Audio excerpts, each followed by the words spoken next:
Welcome to Betrayal Recovery Radio, the official podcast of APSATS, the Association of Partners of Sex Addict Trauma Specialists, hosted by Dr. Jake Porter. APSATS is a nonprofit organization providing professional training and compassionate support to partners affected by problematic sexual behavior and betrayal trauma.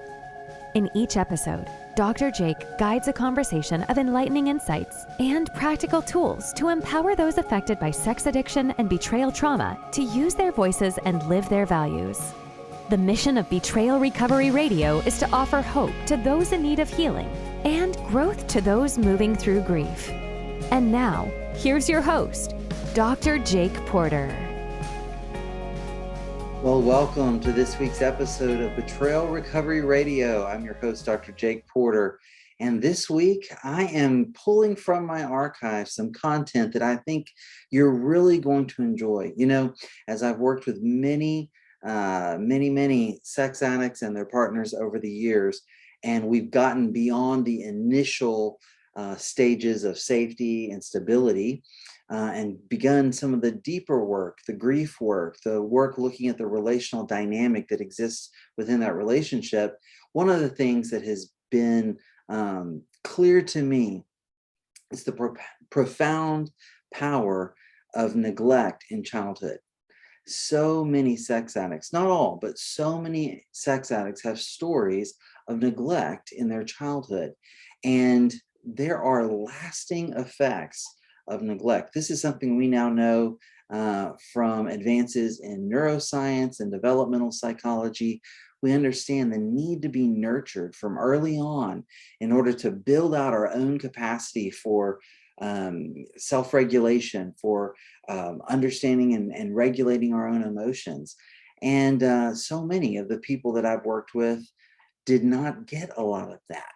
You know, and there have been partners as well who, as I've worked with them, they have come to see that they themselves maybe suffered neglect at various points in their developmental years. And so today, what I'm going to do is I'm going to play you an interview that I did a few years back at the 2020 Choose Connection Summit with a dear friend of mine who's also a wonderful colleague. Her name is Enod Gray. Enid is a clinical social worker. She's a certified sex addiction therapist. She's a professional life coach, and she's a certified EMDR practitioner. She's got over 20 years of experience in private practice. She first trained to work with sex addicts in 2001, which is a long time ago in this field. So she's been doing this for quite some time.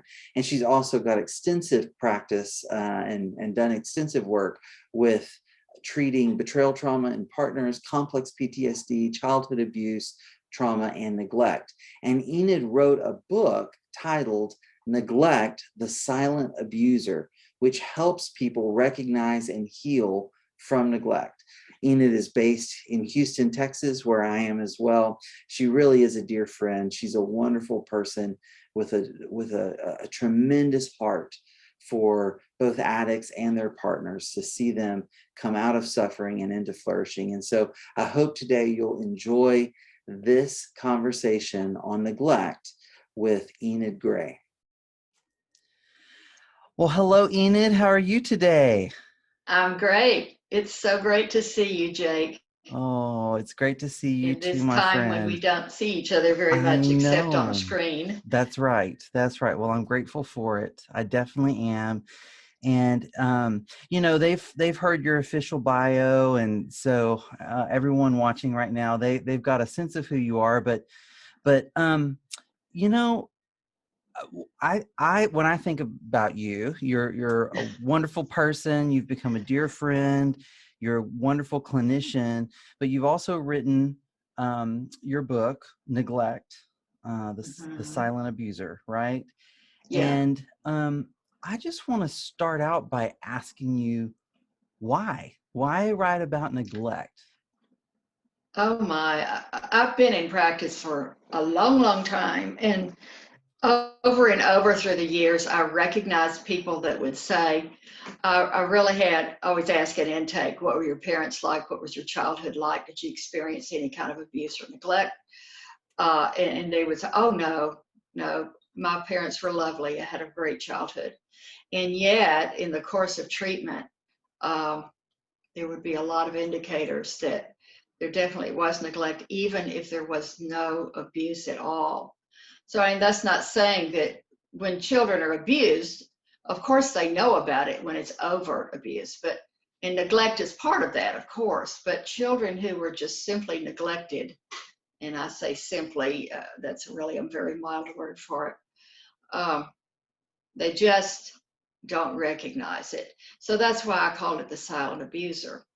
So for a couple of years, I had about 7,000 words that I had written because I wanted to write about it. And one day, it was in beginning of 2018, I'll never forget it. I have a little time where I pray and meditate in the morning, and I just felt this is going to be the year. This is the year.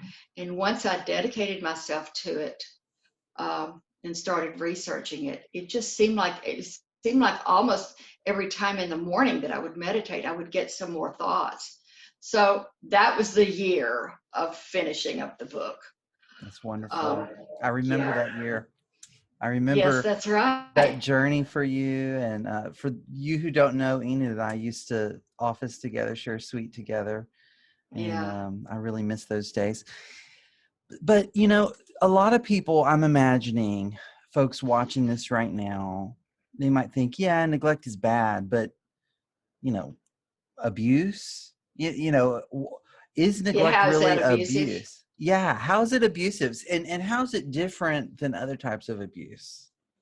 Well, because it's so subtle. It's called attachment disorder, actually, in the official terms.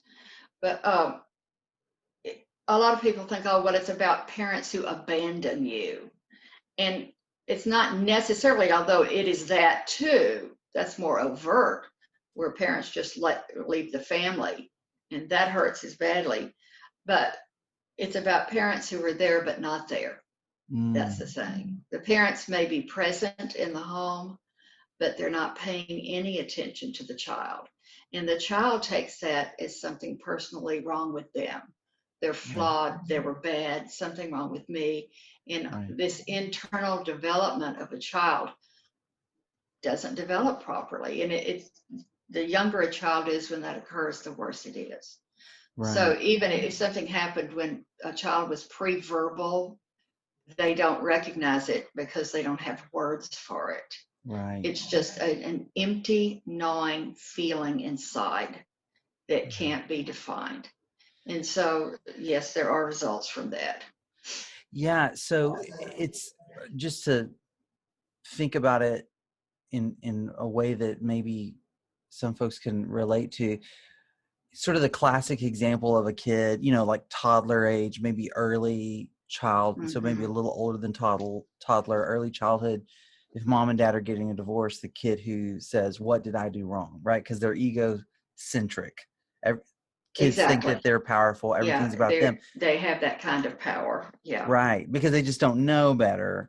And you're saying, though, that then one of the things that can be, I guess, experienced through that sort of egocentric living in the world is neglect, is a lack of experience or a lack of involvement with a parent.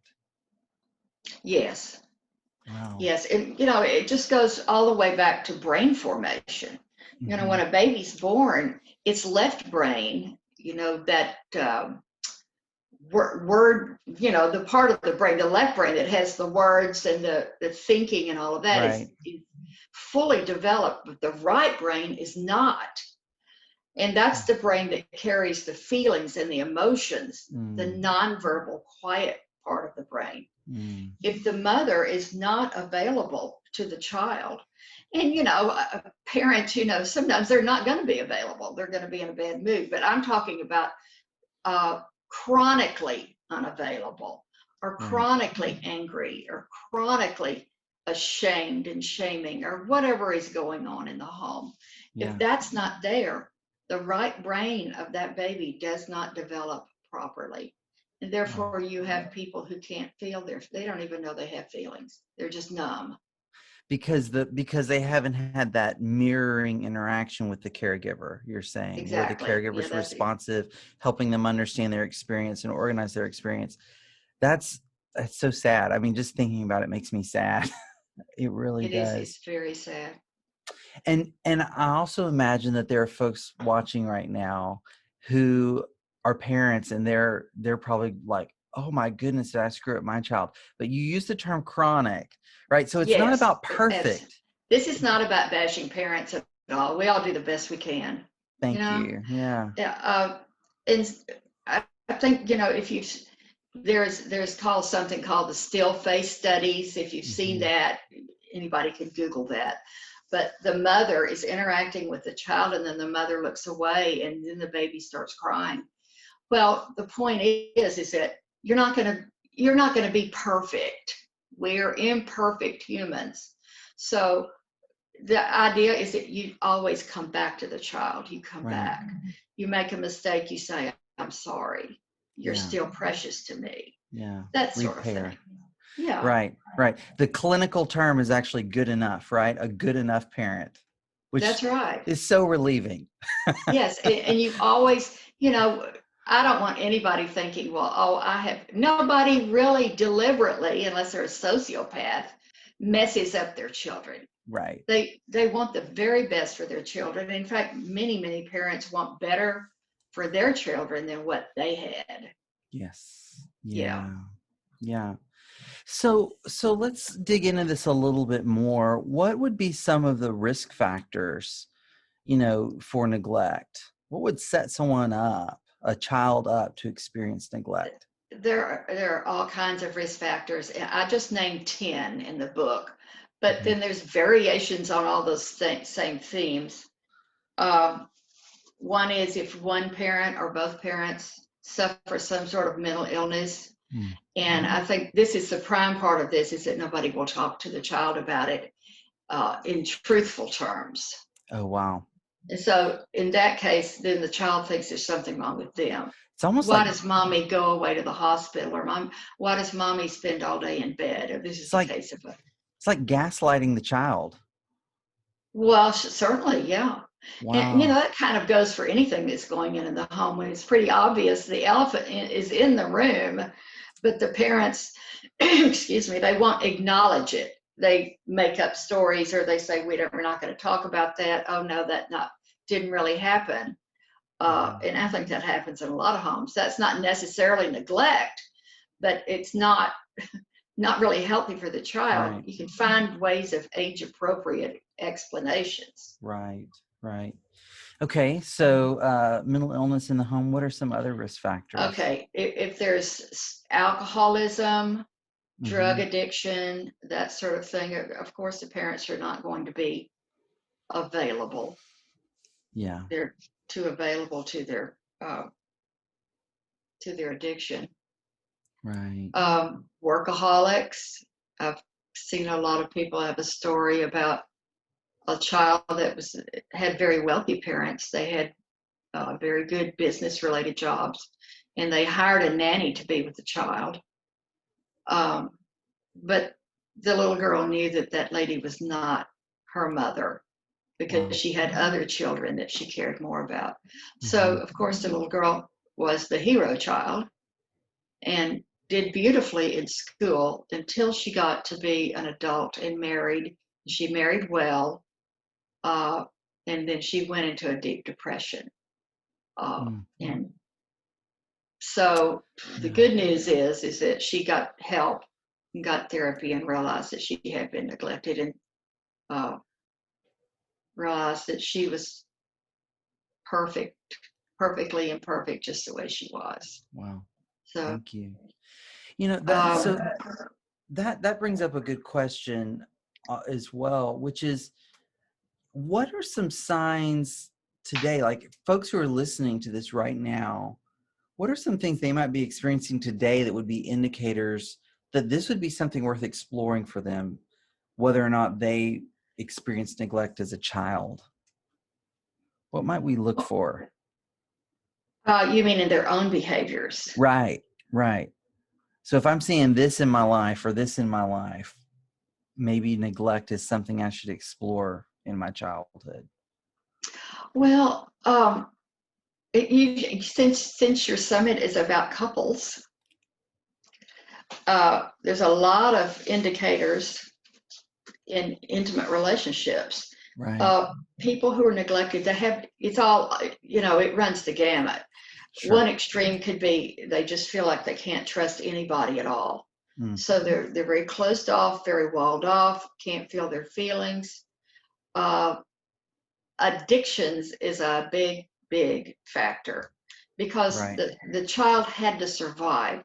Addictions are not about someone being a bad person or just drinking too much or just looking at pornography or acting out outside the marriage. They're not about that.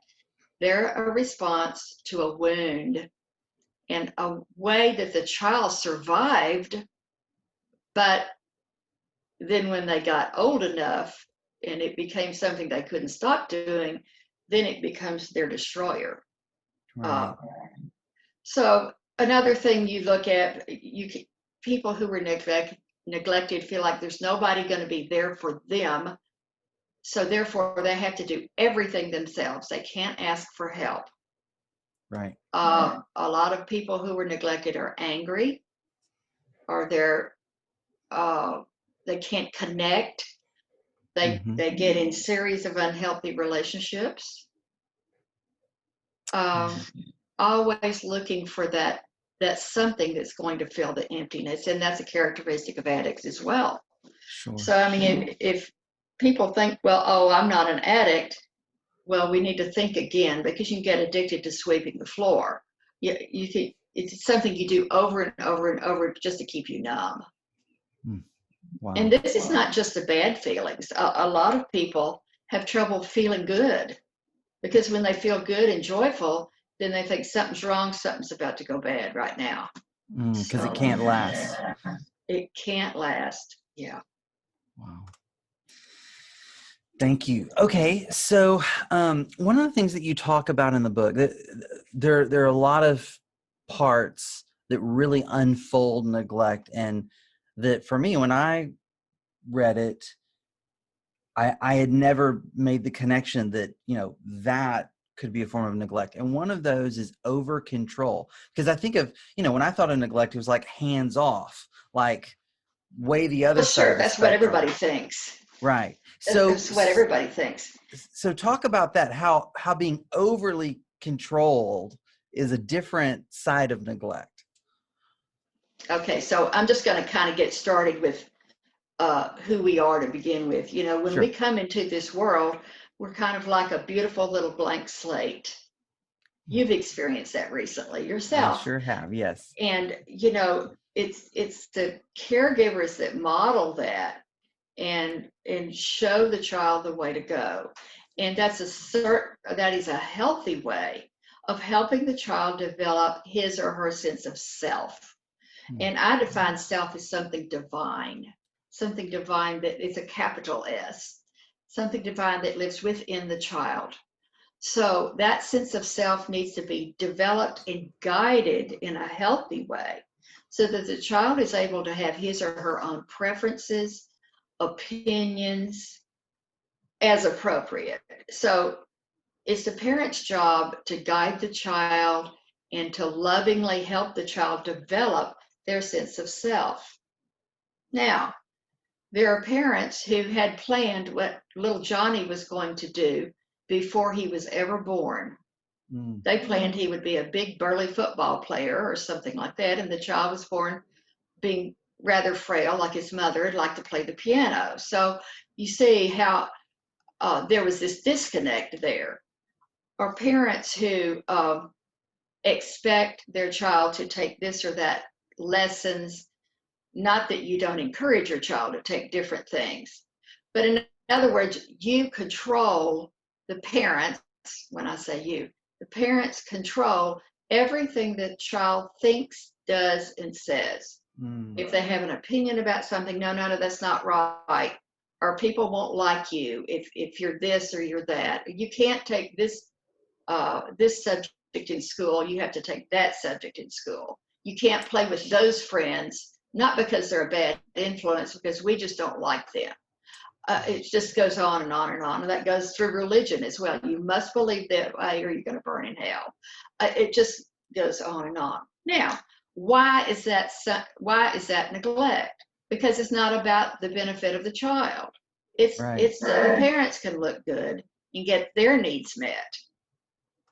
Wow. And so the child grows up feeling empty and not having any sense of how to make a decision, because it was always the parents that made it for them. Do you understand how that works? So we're all, the child is born with this self.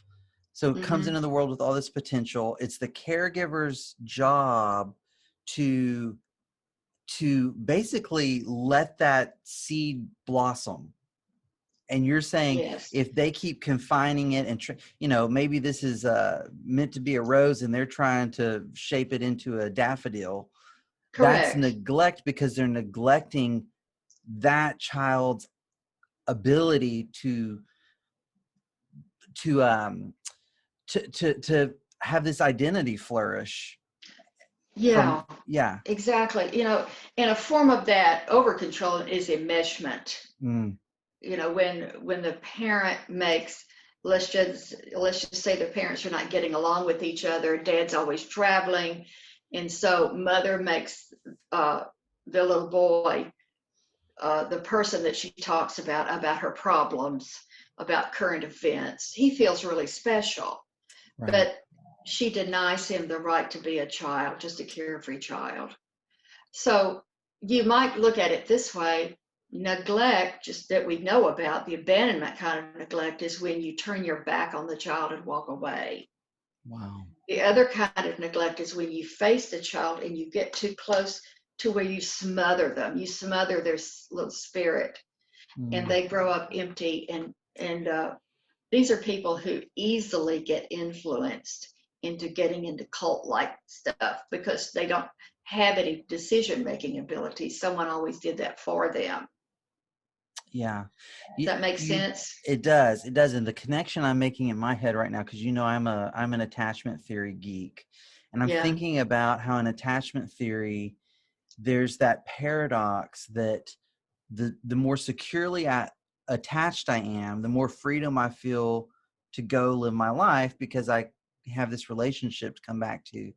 And yes, when I hear you describe these two sort of forms of neglect, one is the lack of that secure base, that safety. And so you're just left on your own out here. yes. The other is, oh, you're never going to leave home base. And if you try, Smothering. it's going to come with you. And so you never get that paradox of freedom in security. Yeah. Wow. Yeah, exactly. Wow. And I mean, it's true that some neglected individuals are real clingy. They're clingy. Or they're the other extreme where leave me alone, I'm going to do my own thing. I don't need any help. Yeah. Yeah. Yeah. Wow. So, so many people who experience neglect, they have no idea, right? They don't know they were neglected. So why? They just know that usually it shows up in their relationships. Their wife or husband's not happy with what's going on with them. Yeah. Yeah. And they think everything's okay. They think they're fine, and it's the other one that's wrong. Yeah. Usually. And I imagine, I think the mail's here. It's okay. It's okay. Don't worry about it. I'm ignoring it. Yeah. I've got one too, and he barks at the mail every day. So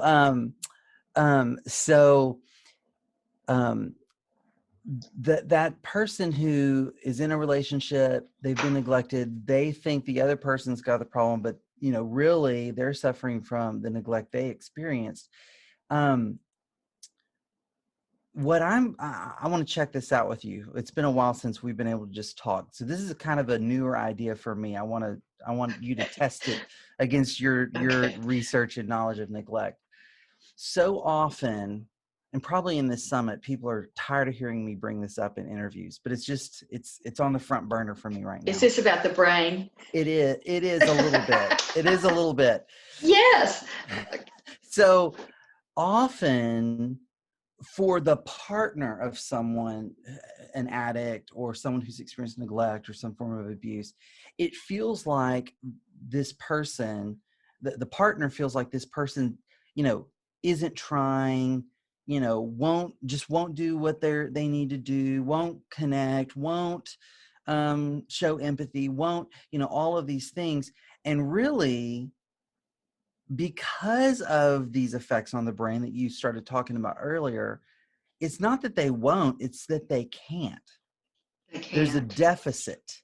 Yes. Which we have to be careful. That's not an excuse, because they still are responsible, for their own healing and development. Exactly. We see, once you become aware of it, you can't go back to sleep. And that's the point. Right. You got to be aware of it.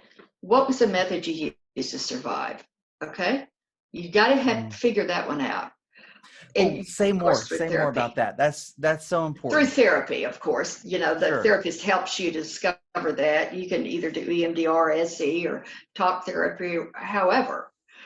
But the person that's not able to do those things, like you're talking about, right, doesn't realize that they can't do those things until then they know why, you see. Yeah. Once they figure that out. But you see, everything that happens to you, and I'm preaching to the choir here, everything that happens to you is stored in the cells of the body even before birth. Wow. So it's all stored there in the midbrain. Finally, the male person is leaving. Not a problem. Sorry. It's okay. Early today. So what was I saying? It's all the experiences. The wife, let's just say the wife can't understand why her husband cannot be empathetic with her, because nobody was ever empathetic with him. Yeah. And he didn't learn how to do that. Right. Empathy has to be developed. It's a capacity that has to be nurtured and developed. It's not something inborn in us. So if I never received it, I don't have it to give, basically. That's correct. Saying. Yeah. Yeah. And if you'd like me to talk a little more about the amygdala and the HPA axis and that sort of thing, because this is amazing to me. Let's do it. And you sent me a graphic in case we did get into this. Yeah, it's a very, very simple brain. There we go. I don't get into all the bajillion parts of the brain. I just like the main ones, okay? So the eyeballs would be up here. Yes, this is the prefrontal cortex through which we are conscious, and we think and we talk and we figure things out with that, okay? The temporal lobe down here is the limbic system, and every experience that you experienced and the feelings and emotions that go with that is stored there. So also, I want to talk a little bit about the HPA axis. Those are the chemicals that are produced by the adrenal glands, and there's two other chemicals as well. When someone is in trauma, fight or flight or freeze, and when that happens, the blood flow goes back here to the back part of the brain, okay? So if the blood flow is going to the back part of the brain, what happens to the blood flow that's supposed to go to our thinking brain? Right. It's reduced. Right. So we're not able to make very wise decisions when we are activated like that. Right.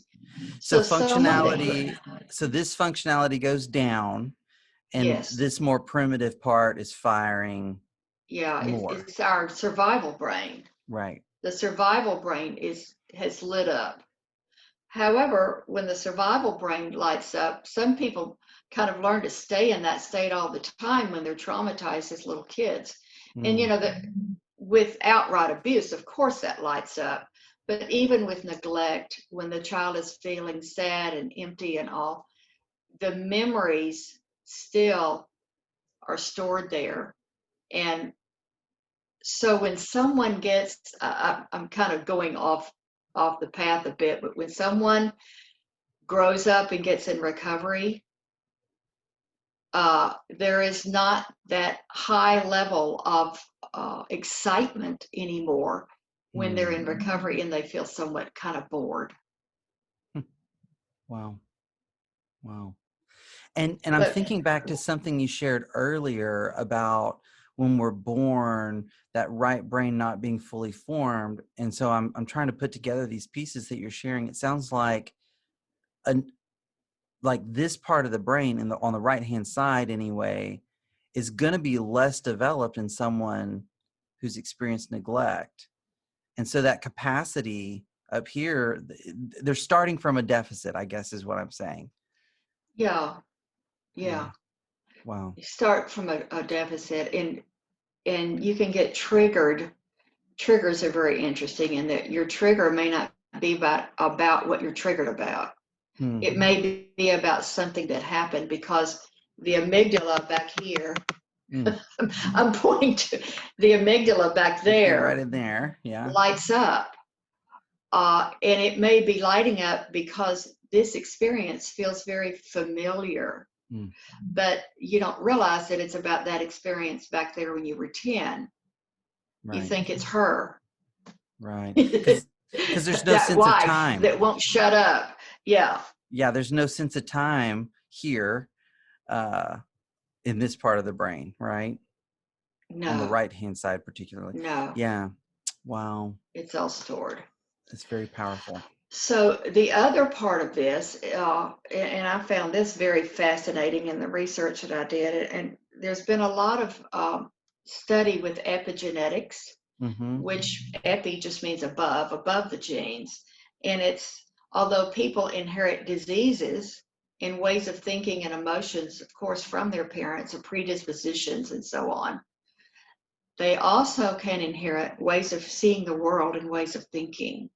And, kind of an example of this, do you ever find yourself saying or doing something that you promised yourself you would never do because that was what your mother or father said all the time, and it drove you nuts, and you swore you'd never do that, but here you are saying it or doing it. And that's that epigenetic part where generationally ways of seeing the world passed down to us, and we don't even realize it. Wow. So that's really powerful. Do you want me to leave this up, or do you have more to say? No, that's about it on the brain. I just want people to realize that the decisions they make may not always be conscious decisions. Absolutely. Like the wife that says, "How did I marry a sex addict?" Well, it's unconscious. And besides, that's not all of who they are. Yeah. Yeah, no one went, that was their survival let's see, mechanism. Who is this? This is, okay, sex addict, check that box, I'll marry him. It doesn't work that way. No one deliberately does that. Right. So I want to kind of pivot now. We've talked a lot about the experience of neglect, its effect on the brain, how it shows up later in life. What about healing? How does the healing happen for folks? Well, there's a lot of different ways. Let me just say this. I know my last question was, my last thing that I said was it was a trick question. How do you know when you've arrived? Healing is something that's progressive. Your life is a journey, but there's several different things that you could do. And I think the main thing is getting to know who you are. Exploring your childhood with an open mind and open heart. And it's not all about what's up here. I mean, you've operated, a lot of people who are neglected are they intellectualize everything. Right. They're very smart. They're very savvy. They're very good at manipulation sometimes. But they haven't married their head to their heart. And your healing is hard work. Wow. So I would suggest, and I have a long chapter about it in the book, I would suggest spending some time during the day, usually first thing in the morning, sitting and if you're faith-based, that would be a time to read spiritual literature or the Bible or to pray. meditate. If you're not so faith-based, you could meditate or just sit in silence and keep a journal handy, because this is not like an English assignment at school that you have to write in your journal. You don't have to write in it every day, but write down what happens, what comes to you. Write down what feelings. You can have a feeling wheel to help you identify the name of the feeling, because most people who can't feel can't even name what it is. So there is that. That's vastly important. And not only do you have to know yourself and approve of yourself, love yourself. And a lot of people don't love themselves because of their acting out behavior. But if you get to know that little self part of you, that capital S self, you have to learn to love that part, because you do have these little parts in you that are wounded. So there is that. Also, besides getting to know you, you learn to connect with others and learn who is trustworthy and who is not. I would never advise anyone to trust anyone wholeheartedly and completely,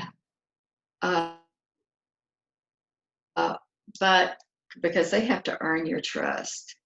But become discerning. And I think neglected people are very discerning people anyway. But I'm talking about maybe the partners. Learn to trust. And I like 12-step, but it does not have to be through 12-step. It can be in a group. It can be in a faith-based organization, somewhere where you can really reach out and be real with people, and they will accept you as you are. So those are two things.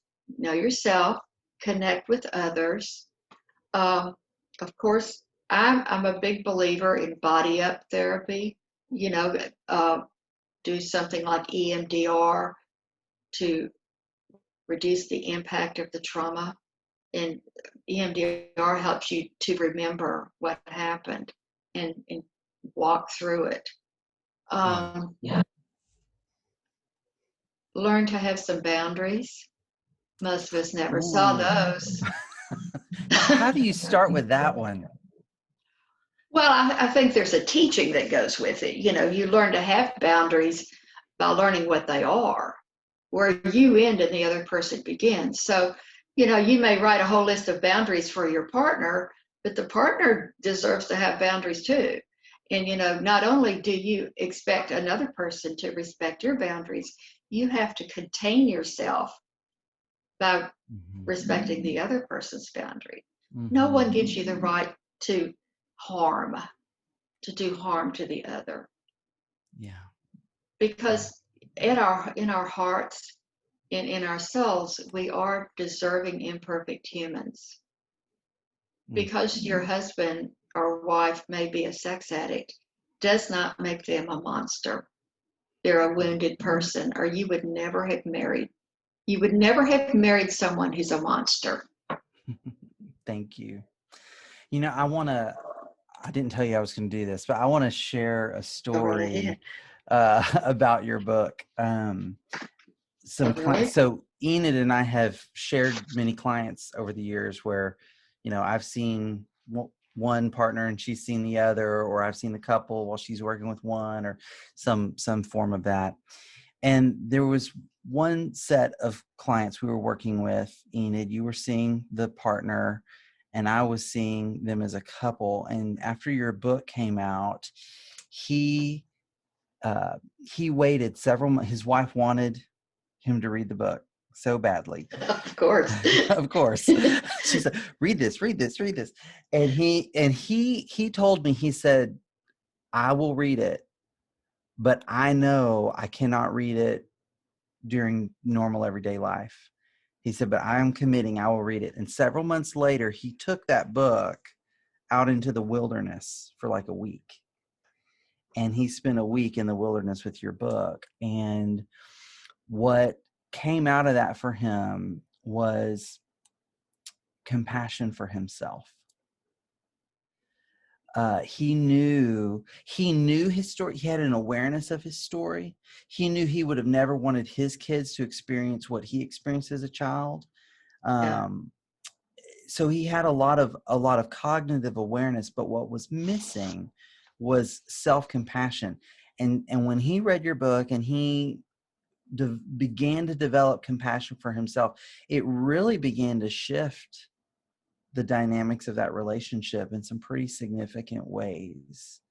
And so I thought of that as you were talking about healing, connecting with yourself, and how important that is, knowing your story. Yeah.